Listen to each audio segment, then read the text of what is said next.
To the Melanated Air Hour. I am one of your gracious and humble co-hosts of the Melanated Air Hour. I am Lene Javette. I don't do this by myself. We have four other beautiful and amazing melanated queens that do this with me. You have Teddy Ewing at The Real Teddy Talks chiming in from Egypt. You have Madam President at One Madam President coming in from the ATL. And you have Keisha at We Inspire Brand. Keisha, where are you? I'm in New York City. Coming from New York City. New York City. Okay, New York. I'm in Phoenix. Hello, hello, hello. Hopefully, let me give a quick shout out to the All Black National Convention if you are going to be there, because we will be there this week. We cannot wait to see you. We're going to give y'all a shout out from Teddy, who will not be there with us. She will be there with us in spirit. Yes, I will. With in spirit, but the rest of us will be at the All Black National Convention. If you are going to be there, please make sure that you see us, give us some love, shake our hand, tell us that you watched the show. We do this every Tuesday and Thursday at 2:00 p.m. Eastern. You can catch us on Fly Nubian Queen. We have our own YouTube page now, so you can actually go and like and subscribe and follow us on YouTube at the Melanated Air. Also on Instagram, also on Facebook. So tune in to us. Today, we are talking about entrepreneurship. We're talking about business ownership. Is it for everybody? It ain't for everybody, but it should be. That's the conversation today. Keisha brought this conversation to us today, so I'm going to let her take us into this conversation on entrepreneurship versus career versus who is it for. Go ahead, take it away, Keisha. Yes. I'm so excited to talk about this topic. I actually presented this topic on my channel a little over a year ago because I was an entrepreneur at the time and I was also in my full-time job. And what my full-time job was, I was a career coach. So I ran the career development department at a college.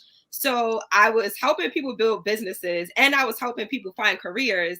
And I was just like, kind of like a tug of war, like, okay, which one is my passion? Like, which one do I want to do? Right.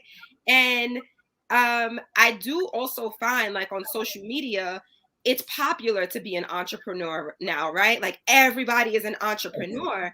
But in my mind, I don't think that everyone knows what it takes to be an entrepreneur. So we have a lot of aspiring entrepreneurs that see the glitz and the glamour on social media. They see people riding in these expensive cars and going on vacations and it looks fun, right? But they don't see the nitty gritty. They don't see us staying up till 4:00 a.m. working on our business. They don't see us, having headaches and suffering from burnout if we're not careful, right? They don't see that side of entrepreneurship.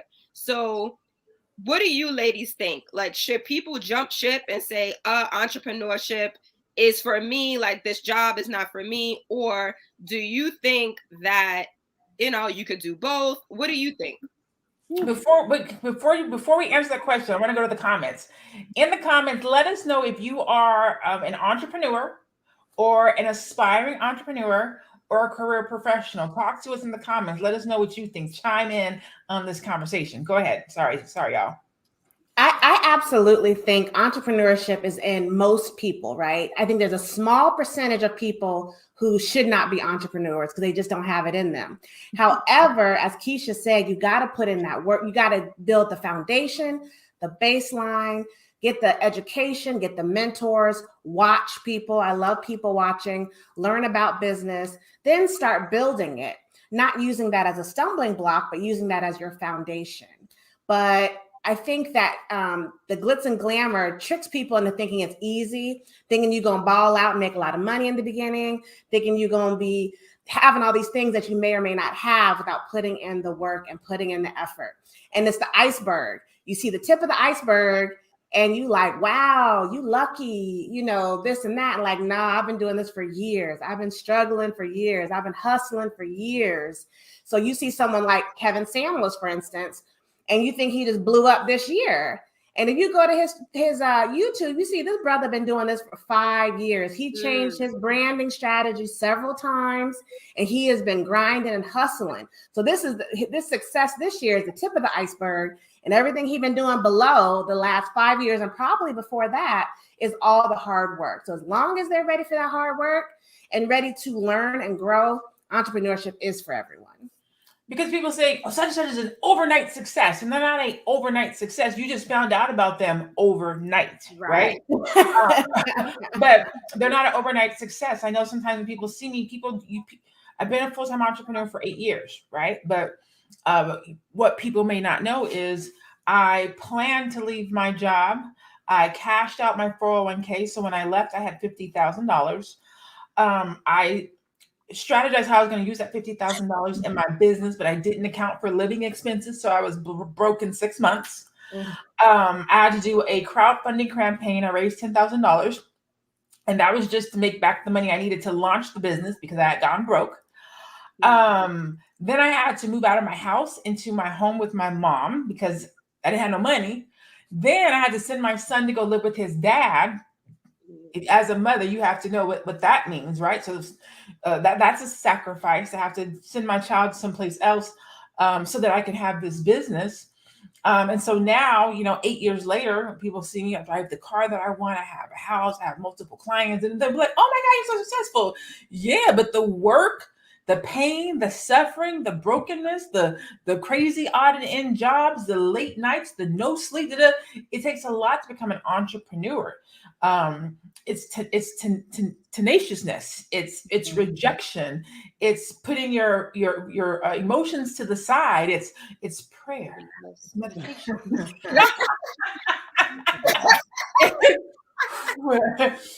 I know they better pay my invoice. You know what I'm saying? Like it's a lot that goes into being an entrepreneur. And you're right.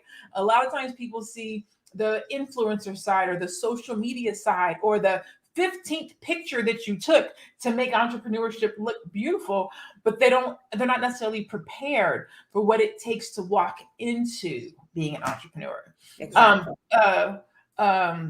Chanel, what was it like for you starting the Freedom Company and becoming an entrepreneur? Was it everything you dreamed of, or was it a little bit different? It was a little bit different. I'm still dreaming, okay?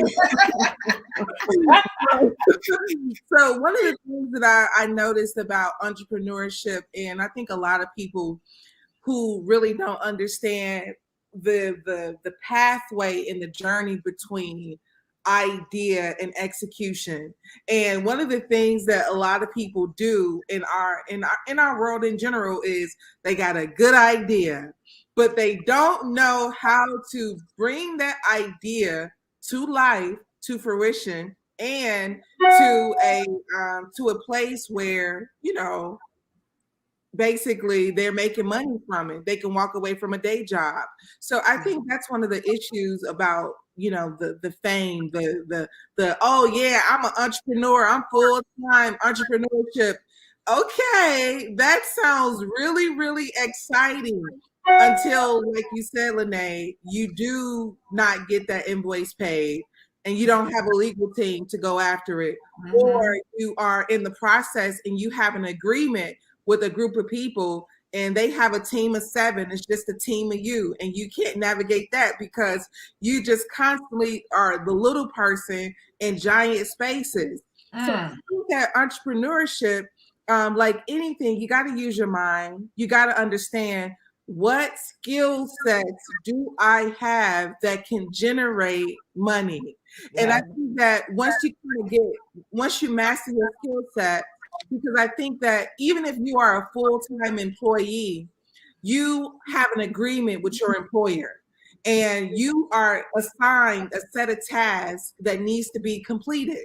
Now, what happens is when you some kind of way decide to do this for yourself, oh snap, you got to do these tasks. Nobody's checking in with you. Nobody's forcing you, telling you that these things have to be completed by a certain time. So you getting your nap in and you ain't make no money. So it's like one of those things where you realize, guess what?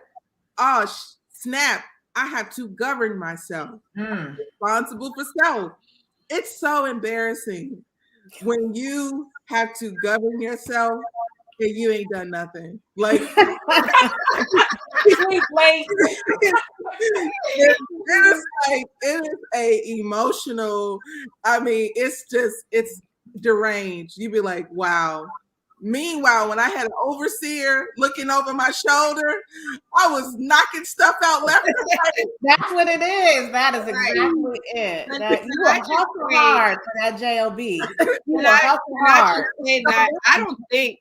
Oh, go ahead. Go I'm ahead. gonna pass the mic, but I would say that mind shift of entrepreneurship is so essential in order for you to do. And I'm not a big fan of Kevin Samuels, but guess what? We can't deny consistency.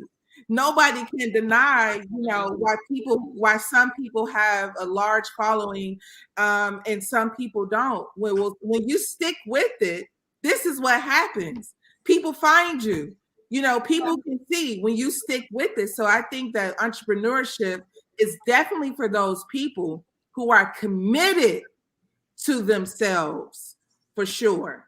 Yes. And I was going to say something similar to the comment Channing Lynch just made. I was going to say, I don't think entrepreneurship is for everybody. I don't think entrepreneurship is for a lot of people. I don't think entrepreneurship is for some entrepreneurs.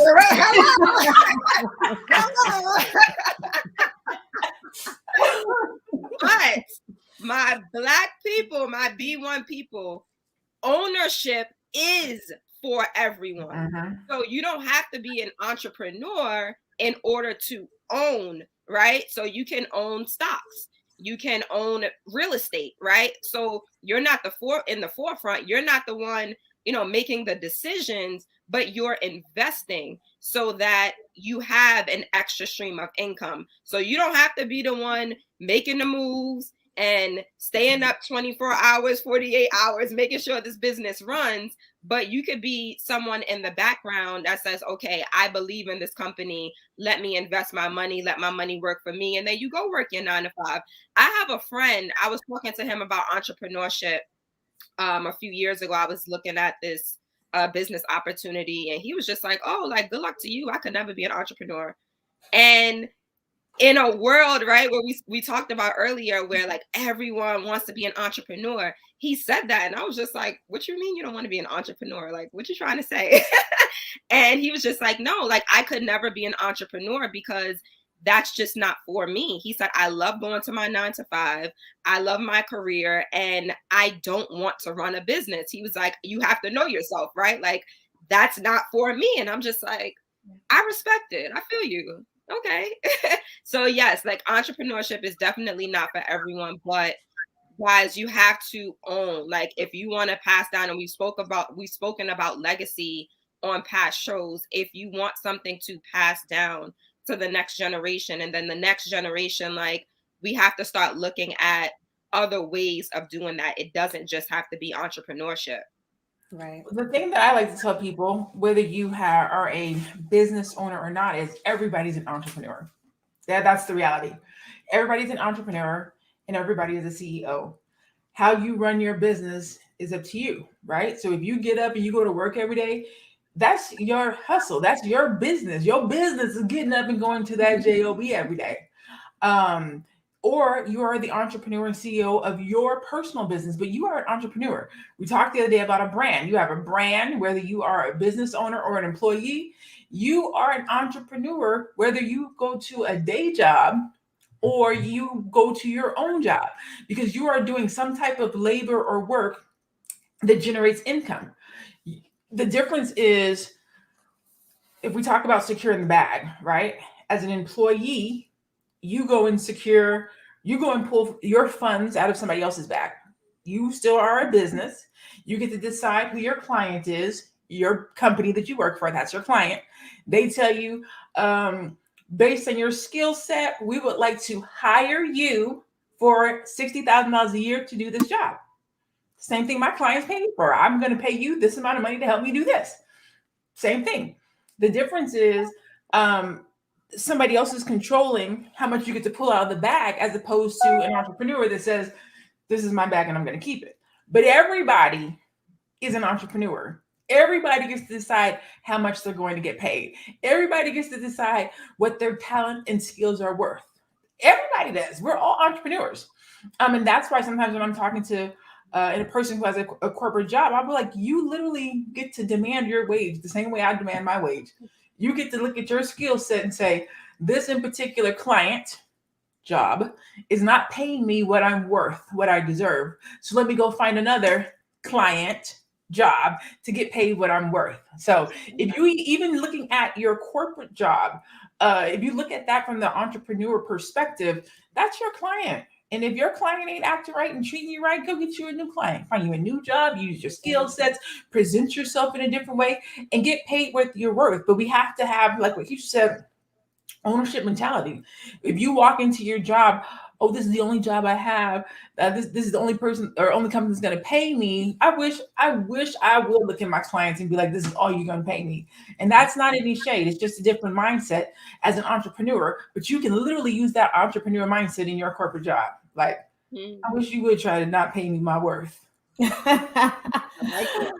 it. I want everyone in the comments to let me know one time you were paid for something that you were good at, but you didn't expect the money. So whether you know how to set up audio visual, you can put flat screens on walls, whether you do some pressure washing on the side, you go to the farmer's market on the weekend, let me know when you've got paid for something that you really do it because you enjoy it, not because you want the money. And once you do that and you think back to doing that, I want you to realize that we all have it. That multiple streams is so important. All of you are good at something.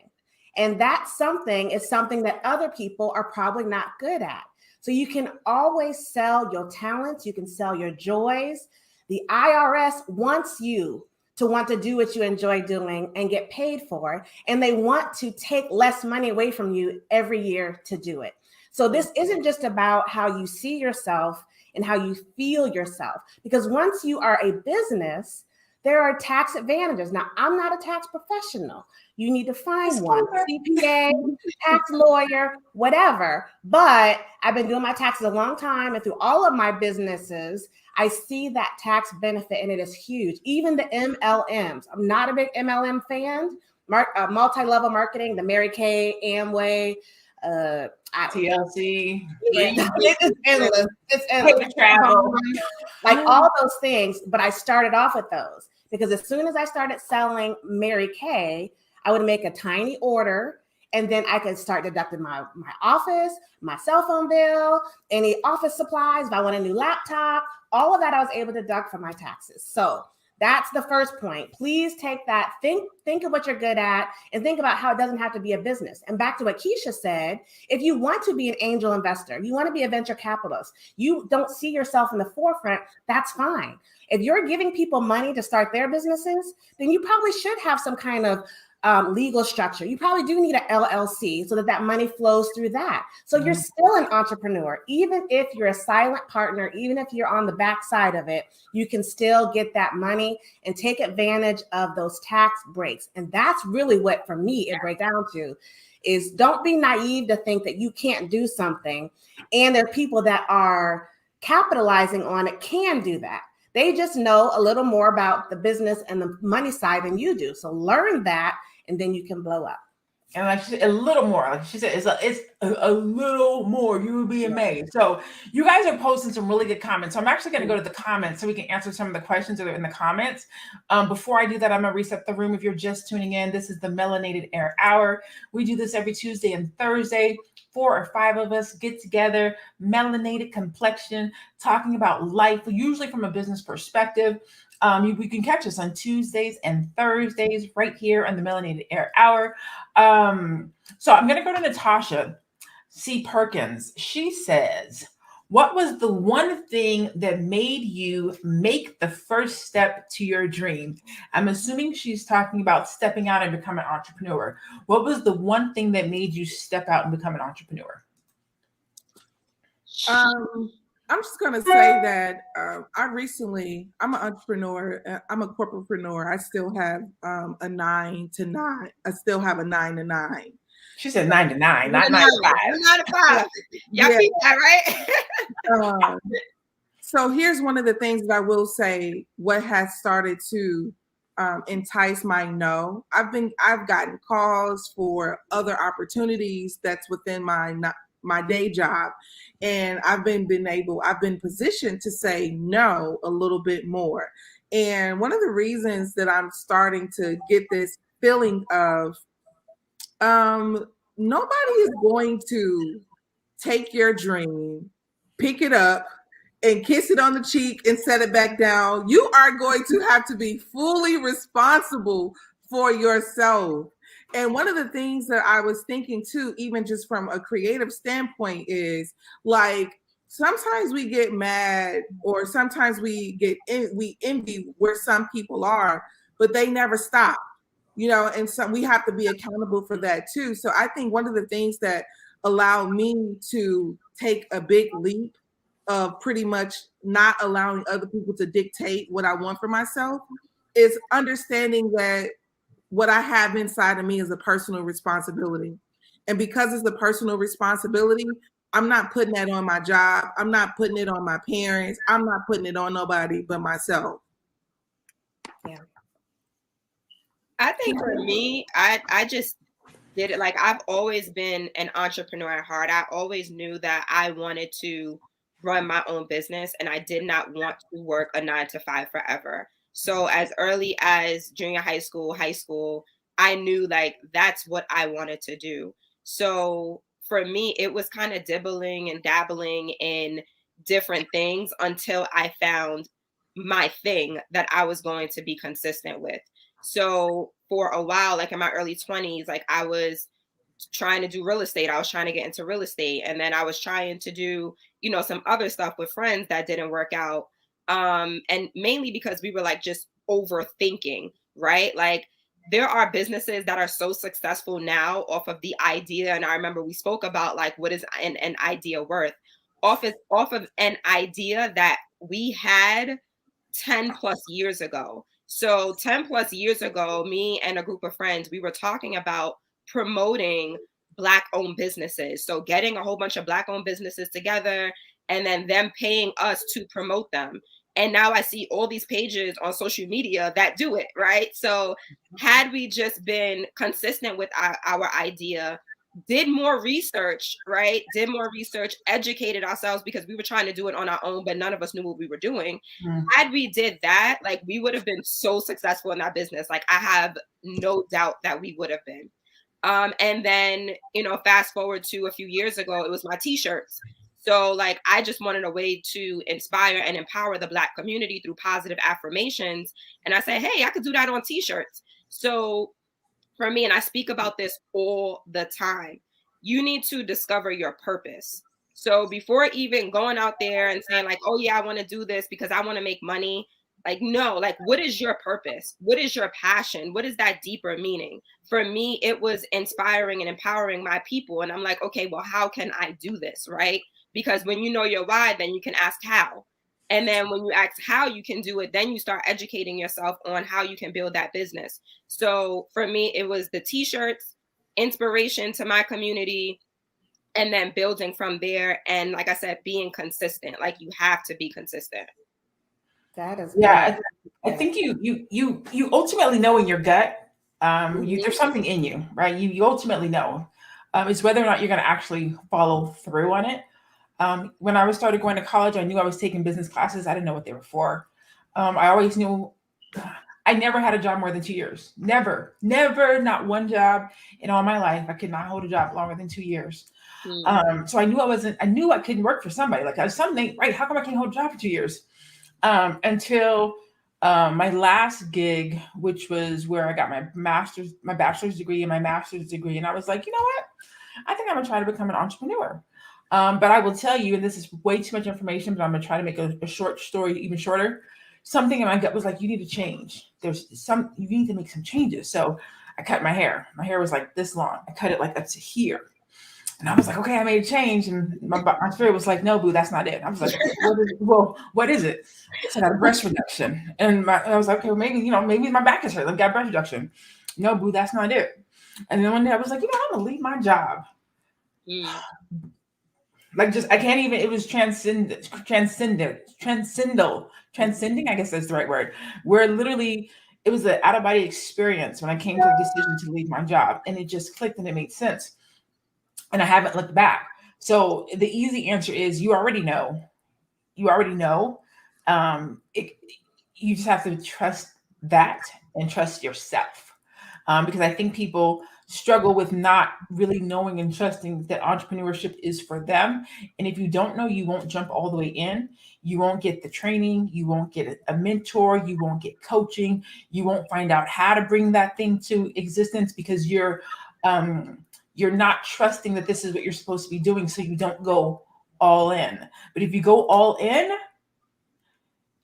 sacrifice doesn't hurt you. Going without doesn't hurt you. Not getting your nails, not traveling, not having the funds. It's all part of the game. And it doesn't weigh on you or take a toll on you, but you have to be sold out to whatever that thing is that you want to jump into. Okay, did you want to add something or go to the next question? Just real quick, I want to say that, so I've been doing the same job for 24 years, so different than Renee. And several years ago, I knew, because being in the military, you get the advantage of knowing at 20 years, you get to retire and you get a check for the rest of your life. So I always had that security there, right? But I knew I wanted to do more. I wanted to be more. And then I knew that people around me, as you saying in the comments, a lot of people, they said they just don't think they can do it. They don't know how. What are the resources? I said, that's going to be my business. Is I'm going to help people figure out how to start their businesses. I'm going to be that person that they can come to that has the education in the background, that has the degrees, that has the platform, and I can help you talk out your idea. And guess what? I'll sign an NDA because I ain't going to do that work for you. I don't want your idea. I'm not going to blow you up because I'm doing other things, right? So that's another problem. People don't want to share their dream. They don't want to share their ideas. So they're holding it too tight. Don't even want to tell your sister or your mama. And then nobody's helping you grow it and build it. So I knew I wanted to help people start businesses. TheRealTeddyTalks.com is a 1-year strategy to build side businesses. So if you want to do a side hustle, you want to go to full-time hustle, that is what it is. That is what I do. And I'm following my own strategy because I saw someone else post that they were making 6 figures, I think it was. It's already off the screen. They're like, so entice them, I think is what it said. And you can do it. You can make 6 figures in your side business, or you're in your side business or switching to it full time. But you have to know what you want. You have to know how to get it, and you have to build your customers. And if you're not willing to do that, that money is not going to just fall in your lap. You have to work hard and you got to hustle at it, and that will happen for you. But you grind. And if you look at all 4 of us, and even Faye Bishop, who's not on here, we all doing it. We're doing it big. We are posting. We are creating courses. We're offering consultations. We're coming up with packages and deals, going to all Black national conventions. We are speaking. We're on various platforms. Like that don't happen overnight. Right. And I'm still working my 9 to 9, and so is my president.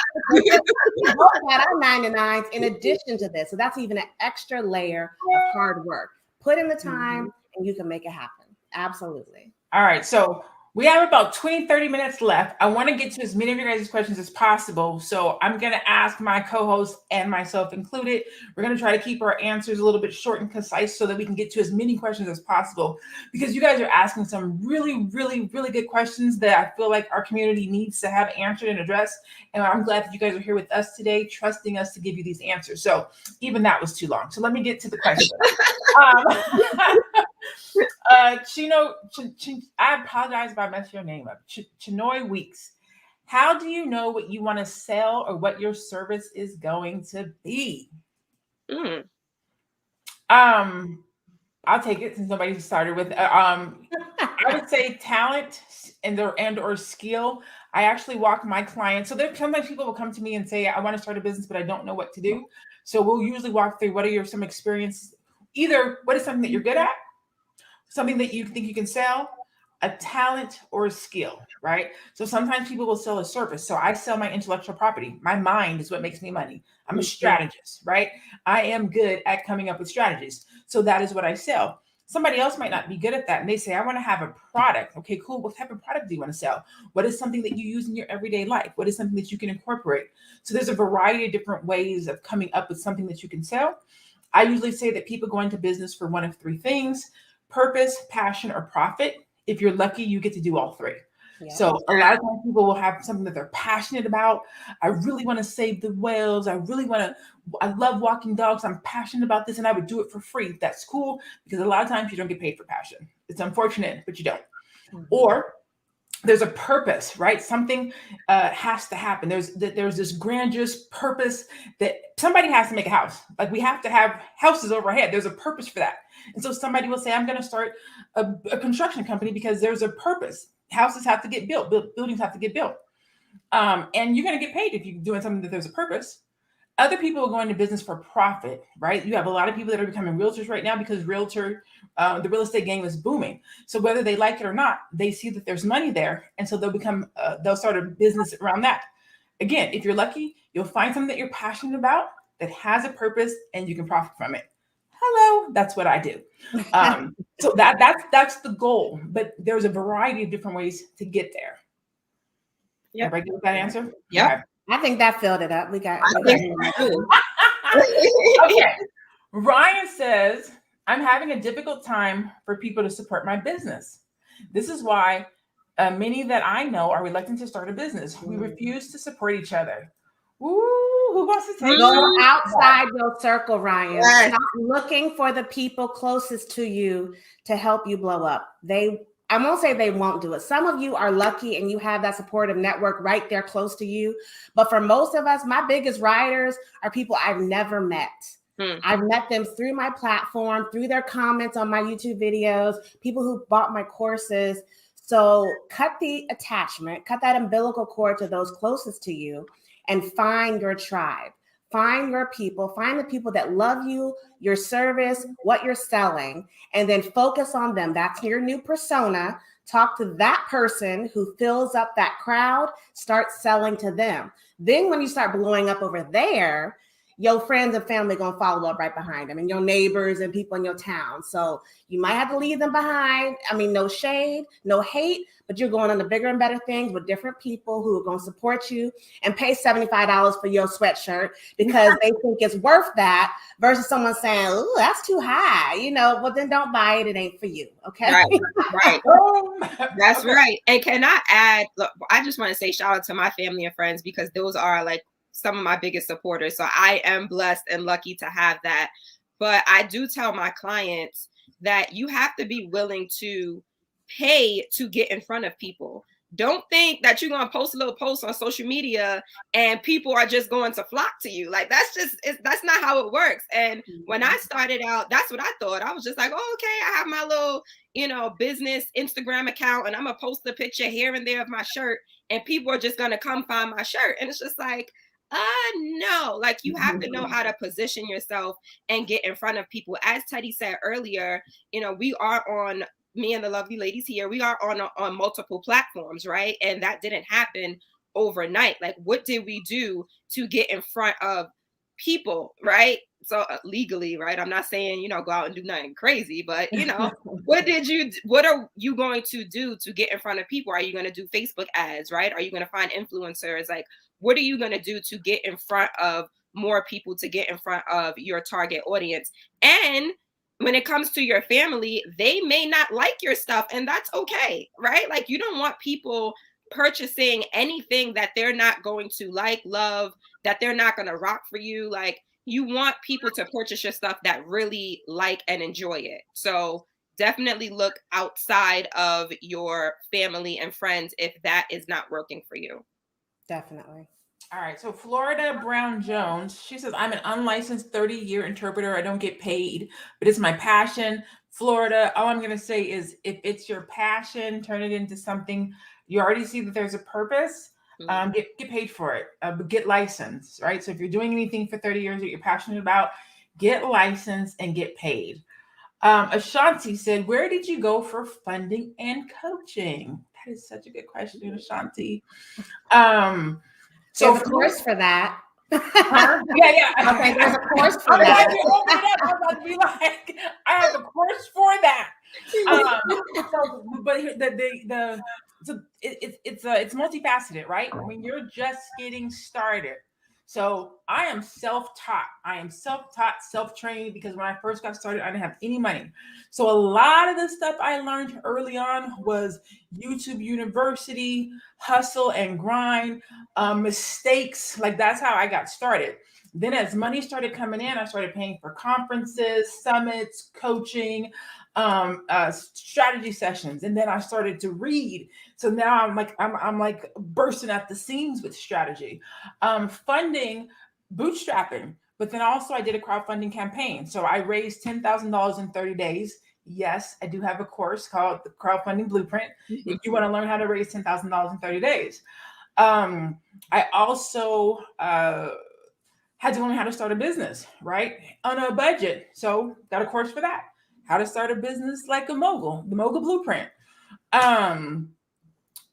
How you do it is you find people online that you see, know, like, and trust. who have businesses. And you talk to them. You tune in. You purchase their products, their goods, and services. So the question again was, where did you go for funding? Bootstrapped and crowdfunding. For coaching, I paid for people who were doing what I wanted to do. I got in group coaching programs. I paid for regular coaching strategy sessions. And I do those things. Teddy does those things. Keisha does those things. So if anybody that's on here right now is interested in getting some assistance with their business, you can go to my website, www.lenajavette.com. Teddy's website is therealteddytalks.com. Keisha's, what's your website, Keisha? I have two. So one for my apparel and one for my coaching. My coaching one is weinspirebrand.com. Boom. Okay, so that's that answers the coaching question. And you know what, ladies, I had an idea, and y'all ain't got to commit to this now. I'm not even committing to it now. But since this is all in our wheelhouse, what I would like to present the next time we do a topic like this is for the live. I would be more than willing to provide a coupon code to my courses. That way, those of you that are interested, if the other ladies want to join in, that's up to you. And y'all can do that right then during the live. Maybe we'll let it run like a half hour after, and then you can take advantage of those. I know you ladies might have some specials for All Black National Conventions as well. So I'm thinking about stay tuned. I know. Stay tuned. We'll do that. We'll advertise. I don't know. I'm going to advertise. It's going to be live. So if you're watching live, you catch it. If you ain't, you're going to miss it. But yeah, so that means you need to be tuned in. Make sure you like, subscribe, hit the notification button. Go follow each of us on our social media right now so that you know when we have this conversation, so you can get tuned in. Okay, get tuned in. And I'll let you know. I'm going to offer a coupon code on this live at this time. So be following us and you'll get the notification. I love that idea. Find out. Yeah. Okay, so I'm going to answer this one really quickly and move on. Ashanti, how did you choose your registered agent? It's not difficult to choose a registered agent. Most states have registered agent companies. They're like $40, maybe $90 for the year. Yep. Super easy. It's not anything that to stress over. Find one in your state, sign up, and keep it moving. Very easy. So I'm maybe not gonna harp on that one. Do we have more questions? Because I actually have a question that I would after this one, I guess. Yeah, let me see. How do you gain a routine for staying on track and not getting off track? I guess that's a question if somebody wants to take that. One of my clients actually asked me this question the other day, and I told her, like, I have a schedule. So every day I am focused on like a particular like topic. So maybe like Wednesdays, I'll do like batch content or something. But every Sunday, I plan out my week. So I know what I am going to be posting on social media. I know what I, have to do during the week. And, sometimes things don't get done, right? That's the reality of the situation.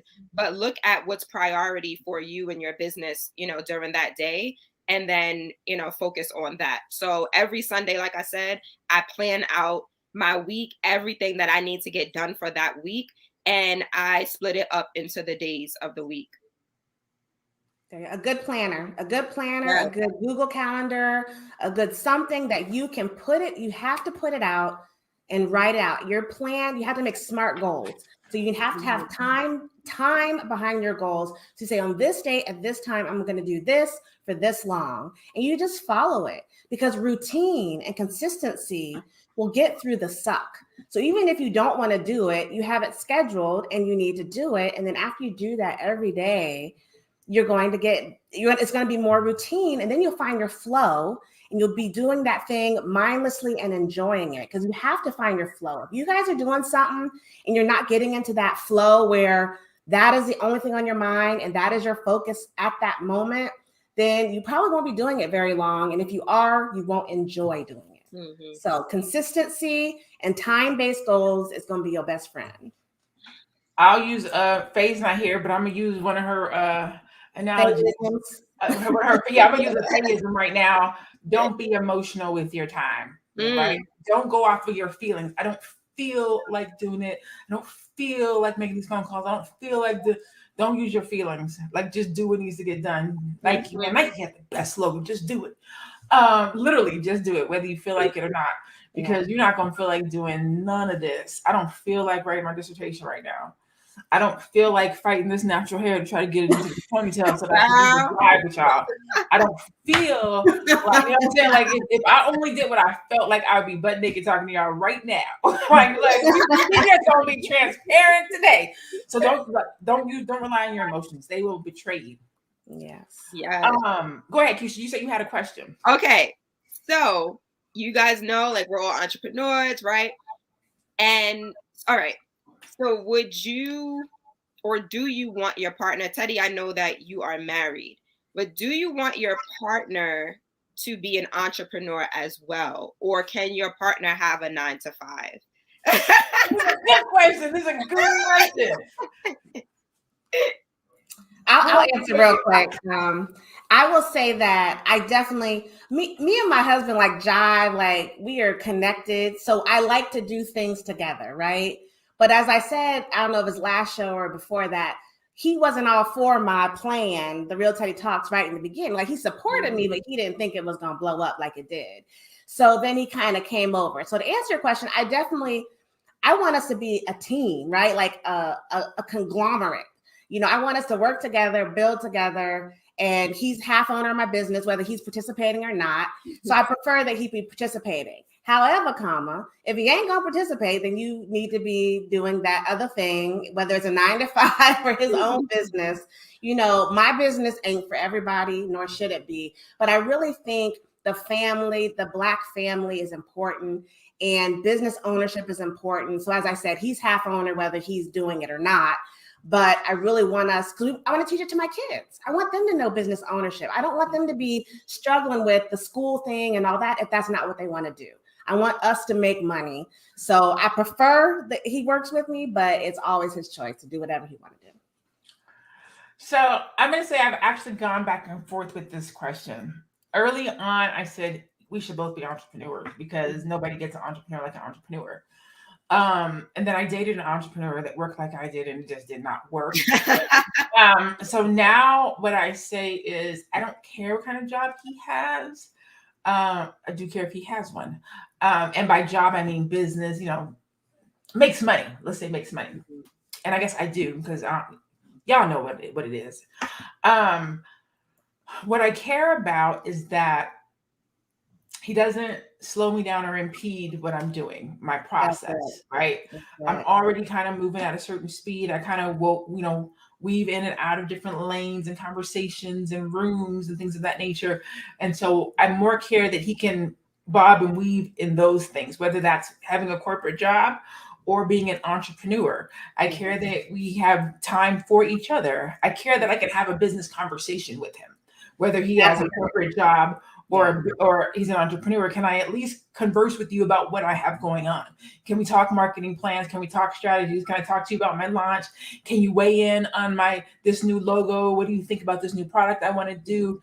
I care if he cares about the Black community. Like there's these things that I care about that help me to be a good entrepreneur and a good business owner and a good leader in my community. And I care that he cares about those things and our energy matches. Not so much the type of job that he has. But if we mesh in all of those things, because there's some really dope dudes that have really good jobs that maybe run a nonprofit or donate their time doing something else. They're B1. They want their woman to win. They support and they get those things. And they're not entrepreneurs. So I don't think you have to be an entrepreneur, but I think you have to know how to love an entrepreneur and how to support an entrepreneur and how to let them do what they do. You can't be, you were just out, you were just here, you were doing that, you were always traveling, you were always on a plane. I am. And I'm going to keep doing it. You want to ride, boo? You want to go? Like, let's go. Like they paying for the room. Let's you know what I'm saying? That's what I want. Somebody that's like, hey, let's go.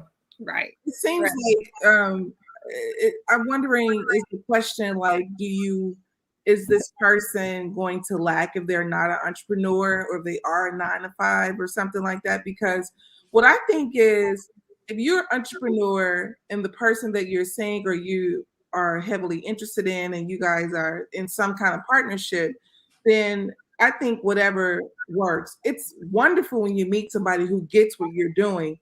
Oh man, you're ordering, say for instance, if I'm an interior decorator and I meet somebody and they're into construction, that's a wonderful pair, you know? I think what happens is, we're under the impression that we can get people on the opposite end of the spectrum and we can all just make things work, when we're just totally living and doing everything completely opposite of what we both desire. So I think, the question is, can a person date an entrepreneur? Not pretty much can an entrepreneur date a person who's not an entrepreneur. I think an entrepreneur can date probably anybody, because they're used to handling, managing, and a good entrepreneur anyway, handling, managing, negotiating, also compromising. So I don't think it would be difficult if you're an even-minded person and you can do that and have that approach. But can a person, like you say, Lene, can they handle the weight of being unavailable, quick changes, clients saying, hey, we're going to start completely over in the middle of an anniversary dinner, like I'm imagining that these are some of the things that people who have a successful business have to deal with. But I don't think what a person's occupation, I don't know if it plays a bigger role into the role of them wanting to be with you in general, like whatever you are. If we're committed to making this work, and maybe I've been reading too much fairy tale stuff, but if you like have some kind of commitment to making it work, then I don't really feel like what your occupation will matter.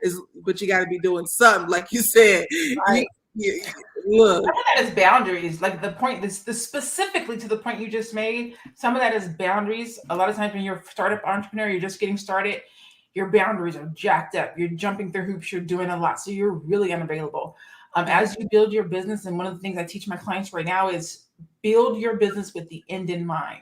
Do not start your business doing too much and with loosey-goosey boundaries, because your clients and customers will assume that that's how you run your business. So when you go to tighten those reins, they don't know what to do, because you're giving them so much access to you. Yeah, I want to get Fanetta's question. Wait, no. I want to address that. I'm getting to that, because I definitely, I'm literally going into that one, but I wanted to hit that one first on boundaries, because I saw it, and so I'm assuming she's asking me based on what I said. So I definitely want to address this, because I get this question all the time. So Fanetta asked, no disrespect or pun intended, where does everything you just said leave room for him to be the man that God has called him to be? Just asking a question, no disrespect. I get this question, not like this, but I get it a lot. I get it from men and I get it from women, and not just me, a couple of other women that I know who roll in the circle that I roll with, or roll the way that I roll. And it's a very, I don't want to say discouraging question, but it always rubs me weird, because I feel like the assumption is that there has to be room left for a man where, and I'm gonna try to say this in a way that's not disrespectful, mean, or rude, but I take care of myself. I'm good. Like I am good, right? The role or the thing, how men look at relationship is, in my humble opinion, right? The breadwinner. I got to be there to take care of you. I got to be there to pay bills. And those are not necessarily the things that I need. I like those things. I would love for a man to come and pay my bills and do those things, but I don't necessarily need those things because I do them. So the things that I look forward to and for in a man, they're priceless stuff. It's not the things that you would consider, she needs a man to do that. No, I need a man to rub my back at the end of the day, to talk about my business with, to help me to stay calm and cool, collective, to not go crazy, to hold my hand when I walk on the beach, to travel with me, to hold my hand. Like, it's priceless stuff. Paying my bills is cool, but because I can do that myself, it's not mandatory. It would be nice, teamwork makes the dream work. We build an empire together. Those things are cool, but it's the priceless stuff that I pray for when I'm praying to God about my husband. It's the stuff that I can't do for myself. A man that can pray over me, a man that can help me in my financial organization, right? So for me, there's a lot of space in my room for a man. There's a lot of space in my business for a man. There's a lot of space in my day-to-day for a man, but it's not what people might consider to be traditional. The man's going to go out and clob the meat on the head and come home and cook it and fry it, and I am the man. It's not that for me. Do I know how to submit? I do. Do I want a man to lead? I absolutely do. But I saw this quote from Jill Scott, and it's the best way that I can explain it. And she said, if you can tell me what to do, then you can tell me what to do. But if you can't tell me what to do, then you can't tell me what to do. So if a man comes into my life and our energy matches and we can roll, I am down. I'm submitting. He gets the lead. Where he says go, we go. But if you can't lead. Yeah. Add to that, Lene, I think there's this misconception that if someone is a career in their career and they're with someone that's an entrepreneur, that person that's an entrepreneur is making more money than the person that's in their career.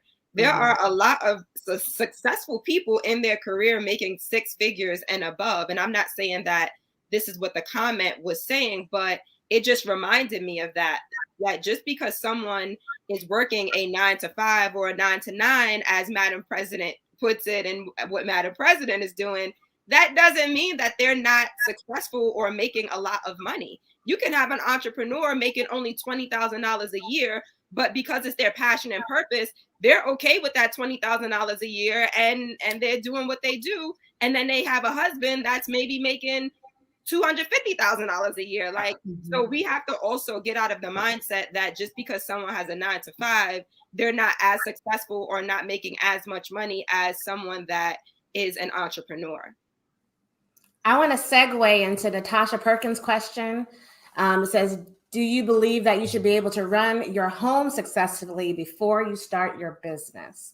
And I think the two questions are kind of alike, because if your home, and this goes even back to B1, if your home isn't in order, how can you build a community? If your home isn't in order, how can you build a successful business? Because you'll be in chaos at home trying to do something that's organized and streamlined and has good flow in your business, and the two aren't going to be together.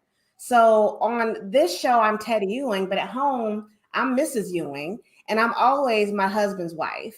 So our home rhythm with our kids and all that is completely different than what this is. And I have to respect all of those lanes, including my 9-to-5, including me being, the military was a hard adjustment for my husband because he met me when I was going to school. So he didn't see me in my all full military self as a commanding officer. So he was like, whoa, who is this person? And with all this, this extraness going on, telling people what to do. And I'm like, this is what I do, So he had to find happiness and comfort in that person who I was at work versus who I come home when I'm Mrs. Ewing versus being Major Ewing. Like it's a different person. So business is the same way. If I'm the CEO of a company, I'm a CEO of that company. It don't mean I'm CEO of my house. You know, my husband still gets to do what he does, and I still do what I do, and we do it together. Say it again for the people in the back.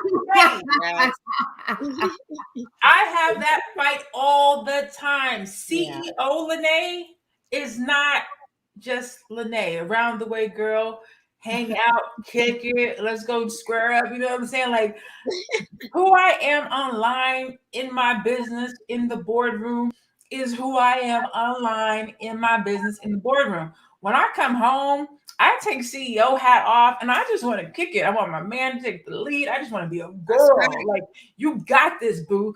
Entrepreneur is out the door. Yeah. But sometimes people have a hard time separating the entrepreneur alpha female with just female, like just a girl. Like, that's it. I just want to kick it. Regular stuff like everybody else. I don't want to walk around with the alpha thing all day long. It's tiring. Yeah. Mm-mm. And while we're on the topic, I am looking for a husband.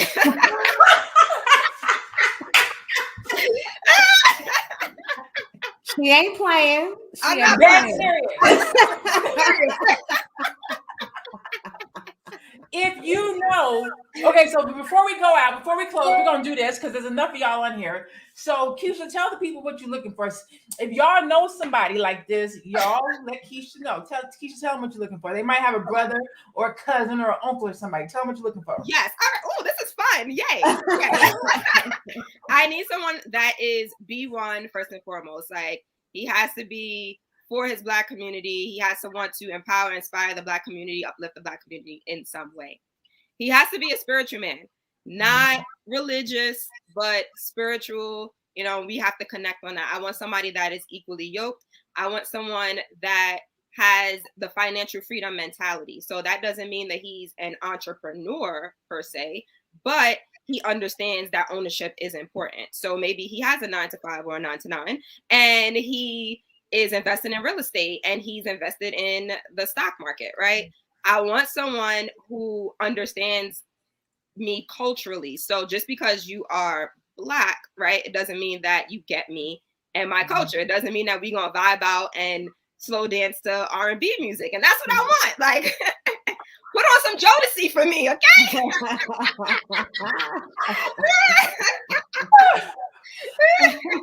And I could go on and on, but essentially, like, those are the biggest things. Those are the most important things to me. Like, someone that, like I said, that is equally yoked with me, that is B1, and we get each other, right?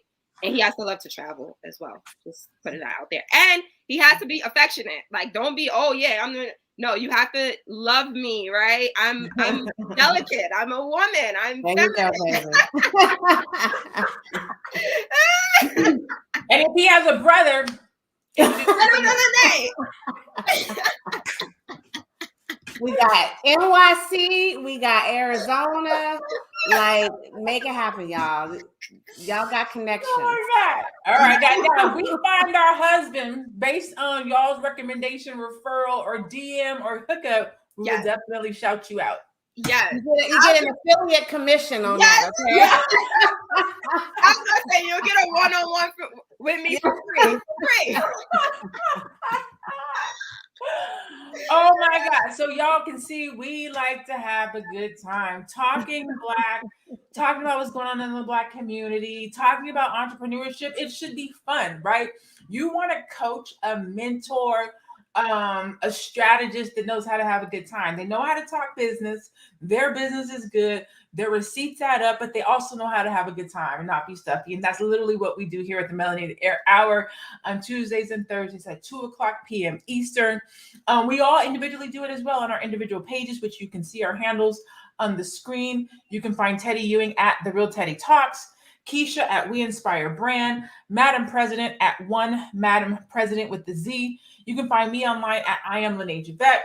Today we are talking about business ownership. Is it for everybody? It is not, but it should be. We also talked about the fact that everybody is an entrepreneur. Everybody has a client, whether your client is your job or the clients and customers that you go out and get yourself personally. Before we go, I'm gonna go around the room, give everybody about 10 seconds to close out with your final thought of the day before we bid everybody farewell. I just want to say real quick, we love y'all. We thank you for your support. Don't be afraid to reach out to us. If you have questions, reach out in the DMs, go to our websites. A lot of us have one-on-one consultation, emails usually on the website. Reach out and see if we can help you build your dream or at least get it started, or just talk in the comments. Whatever it is, it ain't got to be serious, it can be big, it can be little. Do that. That is why we're here, to impart our wisdom on you so that you don't have to start from zero like many of us had to. So we are here to help you get a few steps ahead so that it's not so difficult. Yes. And I just want to say, I saw one of the questions earlier was, how do you find your passion or your purpose? And I don't really think you find your passion or your purpose. I think it finds you. So whatever it is, it's already embedded in you. So just dig deep, whether you just have to take time to, sit by yourself and, do something you love, do something that feeds your soul. And all of those things will come up, right? So take time to yourself, sit in silence, meditate, do whatever you have to do, pray, whatever you need to do. And those things will come up for you. Your passion and your purpose finds you. Yes. I just want to say that, Lene, I need more than 10 seconds really quickly. Go ahead. I just want to say as quickly as possible that I'm in Atlanta, so I ran into this woman who had a 20,000 foot warehouse that did product fulfillment. Now, looking at this woman, you would never know in a million years. I said, well, what's your Instagram? And I began to follow her. And she basically had about 1,200 followers, didn't have a large following. But, this woman was literally owner, operator of a 20,000 square foot facility. And just really kind of highlighted to me, do you want to be successful or do you want to be well known? You got to come to those terms with yourself, because I want you all to know we can learn a lot from a lot of people that's not flashy. There's a lot of people that is in our community that have a lot of access to knowledge and know-how that is not very vocal about it. And I just don't want us to pass that up, thinking that success means a lot of followers. Success means that everybody knows how much we got. There's a lot of people that are truly moving in silence and are doing very well for themselves and their family. And if you're a person who truly desire to have wealth and entrepreneurship, don't be afraid to do it quietly either. It is possible. Yes. Man, drop the microphone. You are telling the absolute truth. There's this lady, this coach that I follow. I'd say she might have 1,200 people that follows her, maybe 1,200 people that follows her. This chick is bringing in $7 million a year. Ooh. So I would ask, do you want to look successful? Or do you want to be successful? Yeah. Do you want to look wealthy or do you want to be wealthy? That's and right. Numbers, social media numbers lie. Lies. Deposits don't. Lies. Receipts don't. A couple of years ago, there was this social media influencer. She had 1 million followers. This is a white girl. 1 million followers on Instagram. She launched a t-shirt company, some type of an on-demand t-shirt company brand, if you will. Launched it, didn't sell one shirt. Not a one. With 1 million followers. So does she look influential? How did she get those 1 million followers? Who's tuning in? Who's listening? Are they engaged? Like, how do you have 1 million people that follow you and not one person is interested in something that you bought? Was it branded properly? Did you know your target market? Do you know what the people, like all that to say social media lies. Social media numbers lie, right? If somebody were to look at my numbers, they'd be like, oh, less than 5,000 people follow you on Instagram. Well, 70,000 people follow me on Facebook. 14,000 people follow me on Facebook. 9,000 people follow me on Facebook. 3,500 on Instagram. 500 on YouTube. About 3,200 on LinkedIn. So over 100,000 across all my social media platforms. But that's not my greatest success. My greatest success is how many people I've helped to write a book. My greatest success is how many Black-owned businesses I've helped reach 6 figures. My greatest successes are how many Black-owned businesses I've helped to launch a business. Like my successes, you don't even know if you're looking at those numbers because those numbers don't relate what real success looks like. So just be cognitive of that as you're deciding who you want to work with. Ask for some receipts. I'm definitely saying ask for some receipts. Who would you work with? How would you help? But don't look to social media influence or those numbers to determine whether somebody is successful and can help you or not. That's right. That's right. On that note, we out of here. As always, it's great to hang out with you guys live. I will, since y'all are here, I'm gonna tell y'all, give y'all this. Thursday, those of us will be heading to the All Black National Convention will not be here specifically, but we have pre-recorded a conversation for you, so you will still get some current content, some new content. We will not be live, but still come, still tune in, still engage, still comment, still share, still thumbs up it, because we will come back to the comments and still engage with you. So make sure you still tune in on Thursday at 2:00 p.m. Eastern for a premiere conversation that we're going to be having at that time. The rest of you, we'll see you in Orlando at the All Black National Convention this weekend, live and in person. So hope to see you guys there again. If you see us there, please come up, say hi, let us know that you watched the show. We would love to chat with you, talk to you, take a picture with you. And so until we meet again, be blessed, be safe, be one.